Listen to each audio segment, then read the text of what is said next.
The room my daughter never lived in. I never believed houses could hold memories. People, yes. Clothes, old videos, the smell of shampoo someone used for years. Those things carry memories. But not walls. Not bricks. Not empty rooms. At least, that's what I used to think, before the first night in the Willowbrook house. Before I heard my daughter's voice in a room she never lived in. Before the air turned cold enough to freeze the breath inside my lungs. Before Alexa spoke without a command. Before drawings appeared on the wall that no living hand had drawn. Before I learned that grief is not the only thing that follows you. Sometimes, something else follows too. The move. It had been 2 years since Lily died. 2 years since the accident. 2 years since I stopped sleeping properly. 2 years since my husband Mark packed up and left because he couldn't bear the weight of a house filled with ghosts. He didn't mean real ghosts. He meant my grief. But sometimes, grief behaves like a ghost. It lingers. It breathes. It knocks. But I was trying to change. I wanted a clean start. A neutral space, with no memories attached to its corners. The Willowbrook house was perfect. A cozy 2-story home. Good neighborhood. A quiet street. Oak trees casting shade over the yard. And most importantly, a spare room upstairs, untouched. Mark asked me on the phone one evening, why that house? I didn't know how to answer. Because the moment I walked in, I felt something familiar. A softness in the air. A warmth, as if the house wanted me there. The first night, the movers left by 6 p.m. Boxes were everywhere. My clothes were still in the car, and the kitchen smelled like cardboard and old wood. I was exhausted, emotionally empty. But for the first time in years, a little hopeful. Around 11 p.m., I finally fell asleep on the living room couch, too tired to even go upstairs. I must have slept for an hour when I heard it. Soft footsteps. Upstairs. Light. Quick. Like a child running in socks. My heart stopped. I knew those footsteps. I had lived with that rhythm for 6 years. Tap, tap, tap. Pause. Tap, tap. Lily would always run like that. Tiny, excited, breathless. I knew those feet. But Lily had been dead for 2 years. I sat up slowly, every muscle tightening. Breath caught in my throat. Is someone there? I called out. Silence. Then, a giggle. A small, high-pitched, unmistakably childish giggle. My legs nearly gave out. I forced myself to stand. Every step toward the staircase felt like walking toward a cliff. When I reached the top, the hallway was dark, silent, still. But the door to the spare room, the one that had been closed earlier, was now open. A thin line of warm, golden light leaked from inside. My chest squeezed painfully, because that light looked strangely familiar. The same soft glow Lily's nightlight used to create a little sun-shaped lamp. But that lamp didn't exist anymore. I buried it with her toys. The room. I pushed the door open with trembling fingers. The room was empty. Absolutely empty. No furniture. No toys. No lamp. No source of the warm light I thought I saw. Just a cold breeze, brushing past my face. My breath fogged out in front of me, condensed, visible. The room was freezing. I wrapped my arms around myself and whispered, I'm just tired. It's just the house settling. Just loneliness. But then I saw something in the far corner. A drawing. Dark pencil strokes scratched onto the wall. A circle for a head. 2 uneven stick arms. A triangle dress. A child's drawing. I staggered backward. Lily? I whispered, not expecting an answer. But I got one. Alexa in the hallway came to life, unprompted. Her blue ring glowed. And in a voice so small, so familiar, so impossible. Hi, Mom. I'm here. My knees buckled, and I gripped the doorframe to stop myself from collapsing. Alexa had never been set up. The Wi-Fi wasn't even connected yet. So how could she speak? How could she speak in Lily's exact voice? The voice note. I stumbled backward into the hallway, heart hammering violently. Alexa, stop, I shouted. Silence. Just the low hum of the empty house. I backed away slowly, step by shaky step. And then my phone, dead since earlier, lit up in my hand. A new notification. One new voice message. From unknown. Time. 3:03 a.m. My fingers trembled as I pressed play. Static. A crackle. A soft breath. Then, Mummy, why did you leave me here? My throat closed. My vision blurred. Because the voice was Lily's. There was no mistake. Not even a sliver of doubt. But what froze my bones wasn't the voice. It was the background. Behind her whisper, I heard. The same upstairs room. The same breeze. The same low hum of the vent. She was speaking. From inside the spare room. A room she never lived in. A house she never stepped into. A place she had never seen while alive. The moment everything changed, I wanted to run. I wanted to scream. I wanted to believe my mind was breaking under grief. Instead, I whispered, "Lily?" And for the first time in 2 years, I heard my daughter speak without static, without distortion, clearly, softly, lovingly. "Mom, don't go into the room again." A chill sliced through me, because her tone wasn't sad. Wasn't scared. It was protective, warning me. And then, the bedroom door at the end of the hallway slammed shut. Hard. Fast. On its own, the entire house shook. My phone vibrated again. A new message. "Mom, listen to me this time." But Lily never said that to me when she was alive. That was something else using her voice. Something that wanted me to obey. Something in this house that didn't want me upstairs. Something that waited. The room that remembers her. The hallway was still vibrating from the force of the bedroom door slamming shut. I stood frozen at the top of the stairs, clutching my phone like it was the only thing tethering me to reality. My chest felt tight. My breathing was shallow. The air tasted metallic, like the moment before lightning strikes. Something was wrong with this house. Very wrong. And I hadn't even lived here 24 hours. The spare room door was half open behind me. The cold air drifting out of it felt like tiny needles pricking my skin. I tried not to look inside. I tried. But grief teaches you a strange kind of bravery. The kind that isn't courage, just exhaustion. I turned my head slightly. The drawing on the wall. It was bigger now. The stick figure girl had a rounder head, slight curls drawn in, and a small heart floating above her, like a child's attempt at drawing love. But the worst part, her eyes were now scribbled in. Dark, messy, almost frantic. I stepped back so fast I nearly tripped over my own feet. "No," I whispered. No. That wasn't there before. It wasn't. I didn't even know who I was talking to. Myself. The house? The ghost of my daughter? Or the thing pretending to be her? The attic door. The house went quiet again. Too quiet. No footsteps, no giggles, no whispers.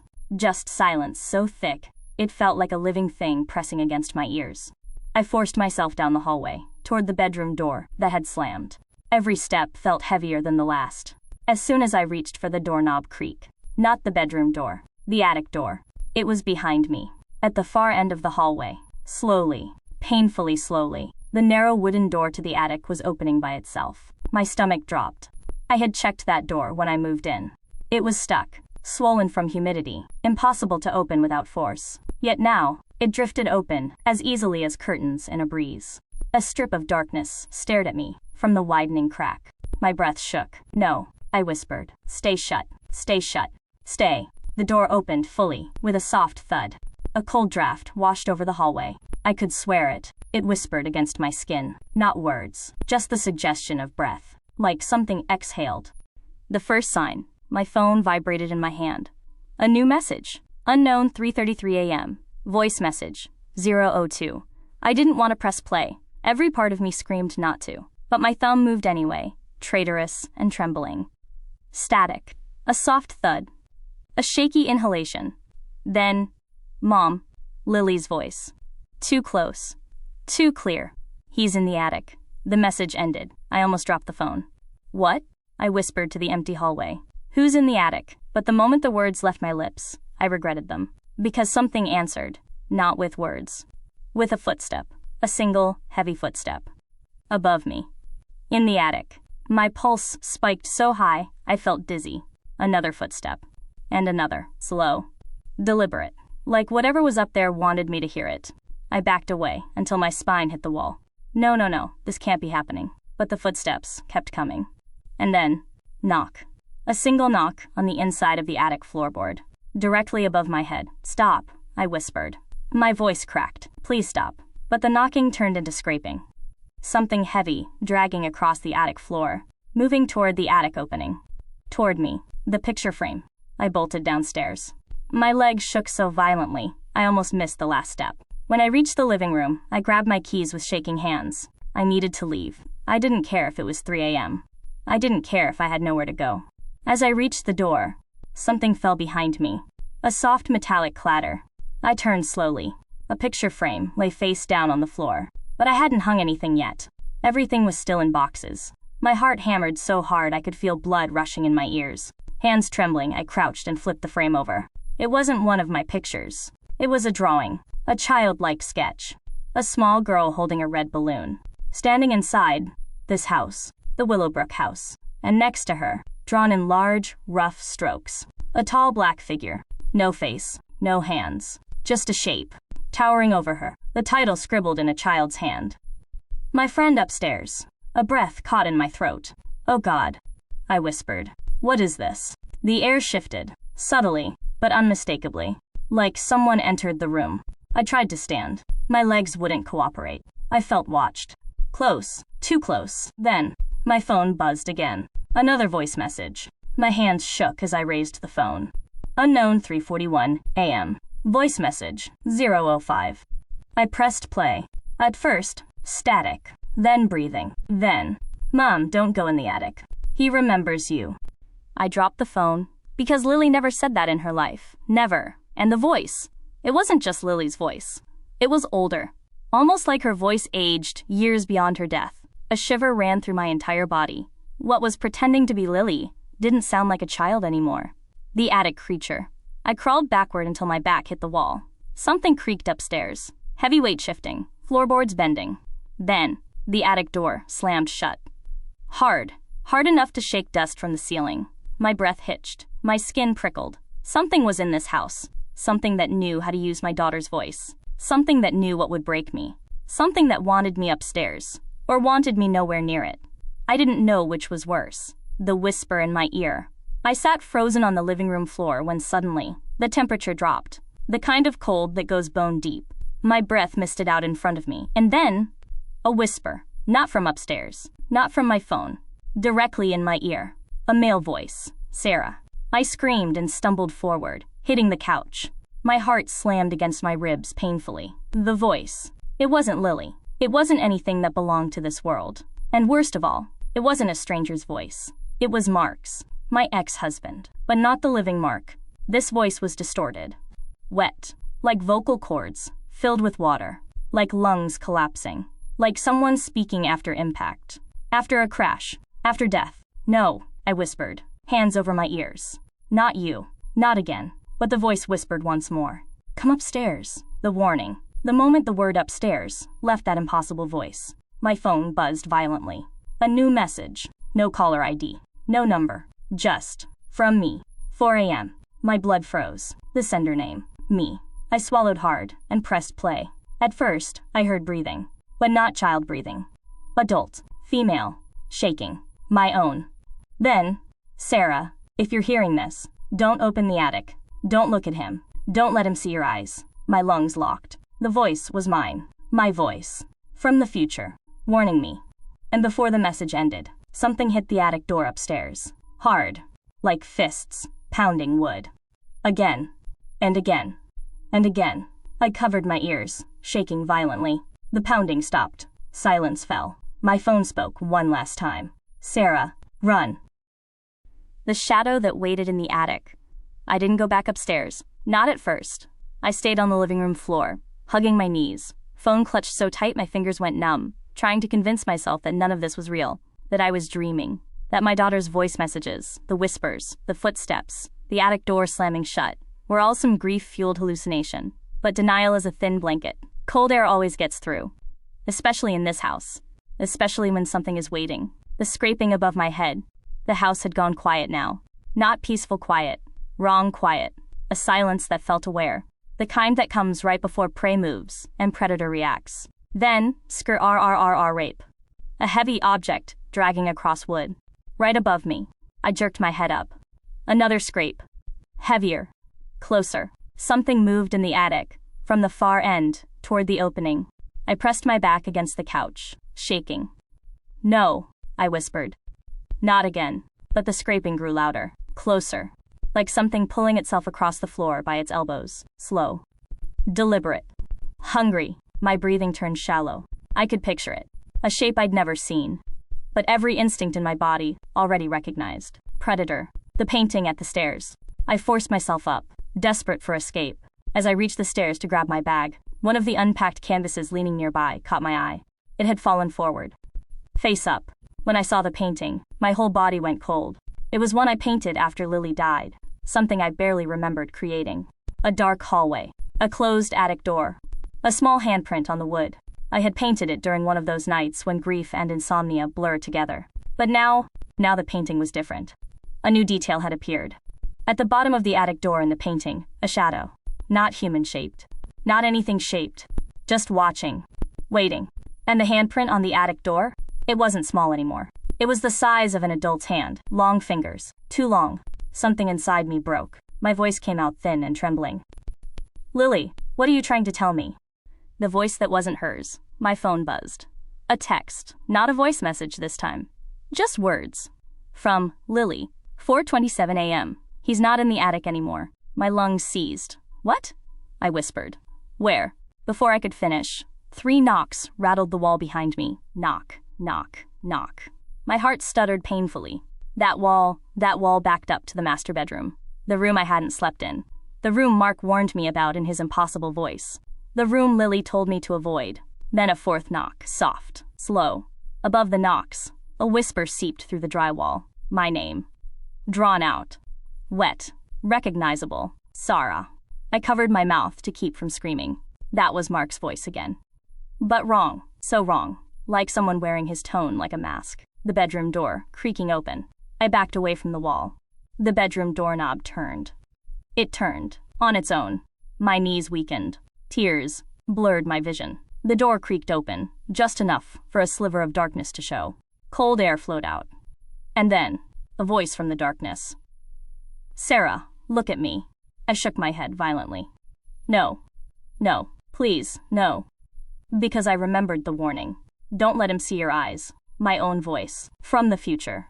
The doorknob rattled. Hard. Again. Again. Like something excited. Impatient. Close. Too close. The child-sized shadow. I backed into the living room, phone trembling in my hand. The floorboards upstairs groaned again. But this time, the footsteps weren't heavy. They were light, quick, soft.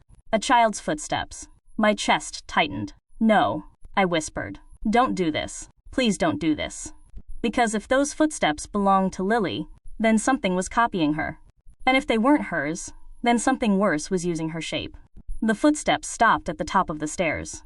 A small shadow appeared. It stood silently. Then one foot stepped down the stairs. Then another. Then another. Slow. Careful. Like it wanted me to believe it was harmless. My eyes filled with tears. The silhouette really did look like Lily. Small frame. Curly hair. But the shadow moved wrong. Delayed. Like someone puppeting her outline. "Mom." The voice was hers. Perfectly hers. The shadow tilted its head. "You have to come upstairs now." "The lie." I forced out a whisper. "You're not Lily." The shadow froze. Then its neck bent slightly. Wrong direction. Wrong angle. Then the voice changed. Not a child. Lower. Mimicking. Mocking. "Come." Upstairs. The shadow flickered. Glitched. Like a corrupted video. Then it sprinted. But not at me. Past me. Toward the master bedroom. And slammed the door shut. I collapsed to my knees. Something was drawing me upstairs. Something using Lily's shape to lure me. Something using Mark's voice to weaken me. And something in the master bedroom wanted me to open the door. The real message. My phone buzzed again. A new voice message. From unknown. 4:39 a.m. Voice message. 008. I pressed play with shaking fingers. It was my own voice. Older. Exhausted. Terrified. "Sarah, don't let him use their voices. Don't follow the shadow. He draws you where he wants you. He needs your eyes. He needs you to look directly at him. Don't." The message cut off. A loud bang shook the house from upstairs. Then, another. Like something kicking a door. The shadow wanted out. Or something bigger wanted in. The attic creature isn't alone. I forced myself to sit up. My vision swam. My head throbbed. This couldn't continue. I needed answers. I needed to know why the house was pulling me in. Why the creature knew my name. Why the shadow resembled my daughter. Why the future version of me kept warning myself. But the truth hit me suddenly. Cold and sharp. There wasn't just one thing in the house. There were 2. Keycap 1, the heavy creature in the attic. The one that dragged itself. Keycap 2, the child-sized shadow. The mimic. And maybe a third. Mark's voice. Unless that voice was the same thing wearing different faces. Unless everything was just one entity. Smart enough to multiply its tricks. I felt sick. The scraped word. When I finally stood, I saw it. On the living room wall. Something had carved into the paint. Letters. Rough. Jagged. Deep. One word. Him. My legs nearly buckled. And then I noticed the second word, so faint I almost missed it. Scratched, lower, smaller, run, the decision. I grabbed my keys, my bag, my coat. I couldn't stay. Whoever, or whatever he was, he knew me. He wasn't just haunting this house, he was hunting me. I turned toward the front door, and froze, because the door was unlocked, but not by me. Someone had unlocked it from the inside. Someone who wanted me to step outside. Someone who wanted me vulnerable. I backed away slowly. No, I whispered. I'm not leaving through there. I turned toward the back door, the one by the kitchen. It had a deadbolt. I could barricade it. Escape through the yard. I reached for the handle. The deadbolt clicked. On its own. Unlocking. Slow. Deliberate. Like a smile clicking open. A cold breath drifted across my neck. Then, a whisper behind me. Turn around, Sarah. I squeezed my eyes shut. I remembered the warning. Don't let him see your eyes. So I didn't turn. I didn't move. I didn't breathe. But the whisper came again. Closer. Right behind my ear. I've waited 7 years. My vision blurred with tears. I whispered, Lily, mark someone, please. The voice answered. I'm not them. A hand brushed my hair. Cold. Wrong. Dead. I screamed. And the entire house shook, as if something enormous dropped onto the attic floor. The creature upstairs was awake now, and it knew exactly where I was. The night the dead finally answered back. Evelyn stood at the threshold of the abandoned Sablewood nursery, her breath fogging in the cold night air. The building's broken windows stared at her like wounded eyes. The voice message. The girl in the basement. The whispers that called her sister. Everything had led her here. But nothing had prepared her for the truth waiting inside. The nursery remembers her. The moment Evelyn pushed open the rotting wooden door, a wave of warmth brushed her skin. Warmth. Inside a building that had been abandoned for 19 years. She stepped deeper, her flashlight trembling in her hand. The hallways were lined with peeling paint, shattered toys, torn wallpaper decorated with faded smiling suns. But something was deeply wrong. Every door was slightly open. Every room hummed with the same static she had heard in the voice note. And the shadows. They didn't follow her light. They moved before it touched them. Lila? Evelyn called softly. I'm here. Please, answer me. From deeper inside, a child's soft humming echoed. The same lullaby from the corrupted audio. The same lullaby their mother used to sing. Evelyn's heart tightened. The playroom of echoes. She stepped into the old playroom, its walls decorated with handprints. Hundreds of them. Some small, some impossibly large, some fresh. A single wooden music box sat in the middle of the room. Not dusty, not broken, just quietly playing her mother's lullaby. And then, a little hand slipped into hers. Evelyn froze. Slowly, she turned. A girl with tangled dark hair and pale gray eyes stood beside her. Eyes that looked like her own, in childhood photos. Don't cry, the little girl whispered. I'm not here to hurt you. Lila, Evelyn breathed, falling to her knees. You're real. You're really here. But Lila shook her head. No, not anymore. Evelyn's breath shattered. The night it all happened. The air around Lila flickered, like an old VHS tape glitching. And suddenly, Evelyn wasn't in the nursery anymore. She was standing in her childhood home. Lila was sitting on the stairs, hugging her knees, tears running down her face. You told me you'd come back, Lila said, voice trembling. You told me you'd protect me. I tried, Evelyn whispered. You left, Lila said. The walls groaned. Shadows shifted. And when he came? I called for you. Evelyn felt her soul collapse. Their stepfather, the man they both feared, the night Evelyn ran away at 17. Lila stayed behind. I tried to hide, Lila whispered. But he found me. And when the memory glitched violently. Darkness swallowed everything. Evelyn screamed her sister's name, and then she was back in the nursery, gasping, shaking, tears streaming down her face. I'm so sorry, Evelyn cried. I should never have left you. Lila stepped forward and hugged her, but her arms passed through. The final truth. You didn't leave me, Lila whispered. You survived for us both. I can't lose you again, Evelyn sobbed. You won't, Lila smiled sadly. Because I'm not gone. I'm just stuck. Then let me help you move on, Evelyn pleaded. You can't help me, Lila answered softly. But you can help yourself. Evelyn blinked. What do you mean? Lila looked behind Evelyn. Slowly, painfully. Evelyn turned. He was never gone.